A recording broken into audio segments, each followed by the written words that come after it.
mongering. The police aren't out there doing this. Like police are out there putting sniper dots on people's chest. That's not fear mongering. That's telling people what's going on. There's plenty of good police out there, but you don't want to see these kind of tactics. Well, then the feds blamed them when they gave them the training. Oh yeah, they gave them the big tanks, they gave them the training, the MRAP vehicles, the heavy armor. That was federal training to put the laser on you. Yeah, and then they say, oh, we gave it to them, but we didn't know they were going to do it. The sound cannons. Oh yeah, and they said, well, you're not supposed to use it for peaceful protesters. That's for like an active shooter situation. They give them the stuff knowing how they're going to use it, and then when they use it, like, oh, shame on you for using it that way. They send them to federal training centers and train them. Oh yeah, it's all standardized. The uniform is a federal grant. The training is a federal grant. All of it's federal. Yeah.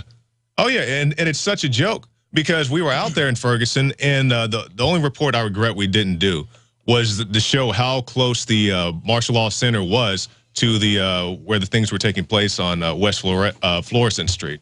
It was right down the street. Well, we got Scottish John coming up at about 15 after. We're going to have our next guest until 15 after next hour because I'm going to her late, but I drug you guys in here to discuss all this.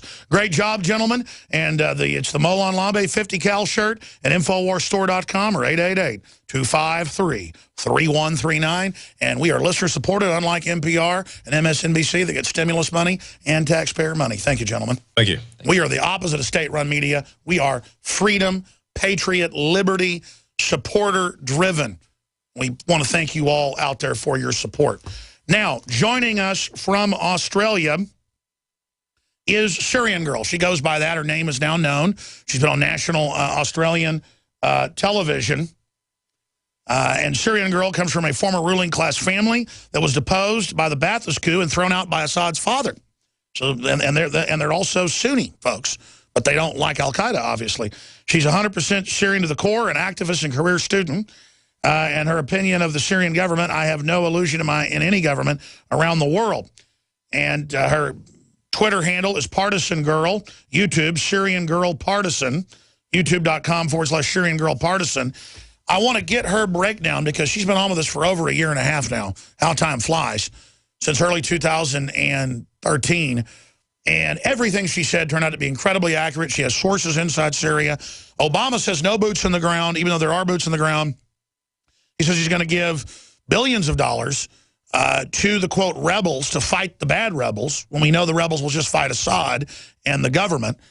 And so I want to get her view on this because it's so bizarre to see them using the public's ignorance about the players to actually launch a new war in Syria they couldn't get a year ago because our military said, no, we're not going to be the Air Force of Al-Qaeda. Well, a year later, changed the name to ISIS, and they claim you've got to stop ISIS by arming ISIS. Syrian Girl, thank you so much for joining us. Thanks so much for having me again, Alex. I just want to reiterate what you said. It's not about the Syrian government. I have no illusions, as you said, in any government around the world. But at a time where your borders are being breached, you have nobody to turn to but your army to defend you. And that's where I'm coming from. With my family, my grandfather was deposed from power, but we were never really kicked out of the country. I just wanted I'm sorry to get that wrong, but I mean, you left the country. You left the country. Yes, we did. But thank you for your introduction. And I want to talk about Obama's recent speech and everything surrounding that. Last time I was here a year ago, we were facing the same scenario of Syria being possibly attacked. Only at that time, the excuse that was being used was chemical weapons. And it seems that there's only three sort of options that the US government will use as an excuse for war. Either it's regime change, WMDs or chemical weapons, whatever you want to call it, or back to the good old faithful fighting terrorism bit. And it seems that the fighting terrorism bit is the easiest one to sell. And they think that we have goldfish memories, that we haven't noticed that for the last 3 years they've been supporting Al-Qaeda in Libya and Syria and wherever else. And the biggest irony as well is that even though the groups that they're supporting have been burning and tearing down churches, Obama recently met with Christian minorities, Syrian minorities, and tried to win them over. And in that conference, he actually admitted that Assad has been protecting Christians for the last few years. So it's quite funny, but most of the government officials that attended that conference got booed off the stage by the Syrian Christians, who asked Obama, in that case, then why have you been supporting these so-called, moderate rebels? Last year, when I was here on your show, I said that the chemical weapons were a deterrent, and now that they're gone, it would leave us open for an attack. And I also said that the US government wouldn't attack Syria until they were gone. And I think that that proved to be true. I also said that the Syrian air defenses were quite strong and that would prevent a US airstrike. And of course, at the time, Dempsey was saying that we can't have airstrikes against Syria, we can only have kinetic strikes, which means launching missiles from boats. And it seems now that the ISIS terrorists have been taking out Syrian air defenses in the northeast of the country in Takba Air Base. And I tweeted out days before Takba Air Base fell to ISIS that as soon as the air base falls, and that means that Syria's air defenses fall with it, then we're going to start hearing about the US government and Obama saying he wants to attack Syria. And that is exactly what's happened. Interestingly, around the same time was when the 2 American journalists were beheaded. And Obama is basically using the fact that ISIS killed these 2 journalists to whip up support for war and to get people really angry. But interestingly, the family of these of Sotlov, one of the journalists that was killed, said that the moderate rebels that Obama is trying to help actually sold Foley to ISIS. It's a real shock. It is, and I had Colonel Schaefer on, who was at Capitol Hill that day, just a few days ago, and he said, look, it's way over 65% of the rebels that are really al-Qaeda. And of course, we're not demonizing Sunnis here that are 79% of Islam. You yourself are Sunni. It's that this Saudi Arabian-backed group literally is there to deindustrialize and shut down any country. And when I said your family got kicked out of the country, I meant that as a paraphrase of saying you aren't allies with Assad when you are defending the regime and the army, because, that just adds to your credibility. And it shows how accurate you've been the last few years speaking out. Well, I have no personal gain, and my family has no personal gain in this position. It's just, frankly, just observing the truth and observing the news for not just the last 3 years, but the last few decades, and even before September 11. So it's all part of the wider plot of everything. And of course, I was also an avid watcher of your show. I'd like to say that when I was a teenager. So that helped me wake up to everything that was going on in the world and really open my eyes to all the agendas. And really, I guess I would like to just go back to the story of the 2 journalists who were beheaded. Yes. And the media's reaction to it, which I thought was really jarring, because so many Syrians have been beheaded by these al-Qaeda groups for the last 3 years, and Syrian soldiers as well. The media's reaction to these 2 men being beheaded was outrage. But when Time magazine, and they asked people not to watch it, they censored images of to get people's imagination going. But then if you look at last year, Time magazine gave an award for a journalist's photographs and videotape of a Syrian soldier being beheaded. And that was one of Time magazine's top 10 images.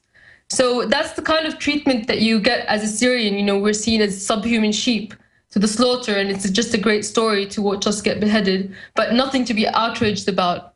I don't think the US, with the history of what's happening, I don't think anybody should take seriously the idea that they really want to fight ISIS. I think it's an excuse to intervene in Syria, to keep the chaos going, and to eventually balkanize Syria into different pieces. If they really, really wanted to fight ISIS, then they would stop their ally and NATO member Turkey from giving ISIS refuge on the Syrian-Turkish border. They not only give them refuge, they give them medical treatment, and they allow them through the border. Turkey actually came out and said, I'm not going to take part in allowing my airways to be used against ISIS. And that's because there's so many ISIS individuals inside Turkey now that Turkey's afraid that they're going to start causing problems. And of course, Turkey has an agenda to support ISIS. the Turkish government war room leaks actually had the Turkish government officials on record saying they would like to use ISIS in a false flag operation to start a war with Syria. That was last year. So again, one of the US's allies in the region, Israel, has been giving medical aid to the FSA and Jabhat al-Nusra on the Syrian Golan Heights border. And actually, Netanyahu went and visited them. And these Jabhat al-Nusra rebels actually kidnapped UN peacekeepers recently on the Israeli border, the Filipino ones. Where was the international condemnation for that? And interestingly, Qatar, another US ally, has influence enough with Jabhat al-Nusra to actually get these UN officials out. So the fact is, we haven't really heard about Jabhat al-Nusra anymore, which was one of the other groups that the US said were terrorists. And the interesting part about that is the fact that the FSA, who we are calling the moderate rebels, came out and said, we have no problem with Jabhat al-Nusra. We are still fighting alongside them, and they're not, it's fine. So that's why you don't really hear about it anymore, because now there's some kind of a little bit of friction between the FSA and ISIS. However, the FSA is still working alongside ISIS in Arsal on the Lebanese border. You wouldn't hear that, but I would suggest anybody check out Paul Joseph Watson's article, which I was, partly a source for, describing example about how the moderate rebels are working with ISIS and are still working with them, and how some of the FSA battalions that moderate rebels have defected to ISIS, have sold weapons to ISIS, and of course have sold American journalists to ISIS. So if they really, really wanted to fight ISIS, they wouldn't be helping these group of people that have been defecting and selling weapons to ISIS. And they wouldn't be trying to undermine the Syrian army, who are the only force capable of fighting ISIS in the entire region. You're because, right. Of course, the Iraqi army was dismantled. And if you just joined us, Syrian Girl is joining us from Australia. There's a little bit of a delay. And that's exactly what Colonel Schaefer said, who was in Congress 2 days ago when he joined us, briefing members of Congress saying you should join with Assad and the army and offer to clear out ISIS if you really want to get rid of them. He said arming any of the rebels arms al-Qaeda. They're basically all al-Qaeda. They've just changed the name to confuse the public. I don't see how the establishment is going to get away with this one way or another. And what will the army do? What will the Assad regime do when U.S. aircraft or NATO aircraft start bombing? How will they sell bombing Assad forces, or if the Assad forces fire on the coalition aircraft? Because they're there giving air cover and arming the rebels that are clearly going to be attacking the government. That's an excellent question. First of all, like any patriot would, we all reject any breach of Syrian sovereignty, no matter what excuse, whether it be fighting ISIS or fighting purple dragons. But Syria is going to take any airstrike against us without permission as an aggression. They've stated that openly. Syria has been telling the UN about the terror threat for the last 3 years, and they actually agreed to the resolution against ISIS, and they said they were ready to work with any nation who legitimately wants to fight ISIS, so long as they respect Syrian sovereignty and coordinate with Syria. That's right, and Obama's saying he won't do that. This is incredible. We'll be back in 1 minute with the second hour. And Scottish John joins us in studio. Thank you for listening to GCN. Infowars.com has the Visit article. GCNlive.com Top virologist, today. mainstream German news. It's too late. Ebola will kill 5 million. You've heard about the essential qualities of iodine when it comes to your well-being, and you've read the opinions of top experts regarding this good member of the halogen family. Still, reports indicate that iodine is absent in sufficient amounts from the daily lives of countless people worldwide. Now, our extra-strength new nascent iodine formula is here, Survival Shield X2, leading the way into the next generation of super high-quality nascent iodine. InfoWars Life Survival Shield X2 is derived from 200+ million-year-old salt salt solutions found more than 7,000 feet below the Earth's surface. The result is a unique nascent iodine that is both concentrated and free of unwanted additives, genetically modified ingredients, and completely vegan. We even pre-screen our Survival Shield X2 iodine for radiation. Pure, clean, and sourced from deep within the Earth, X2 nascent iodine is available exclusively at InfoWarsLife.com, InfoWarsStore.com, or call 1-888-253-3139.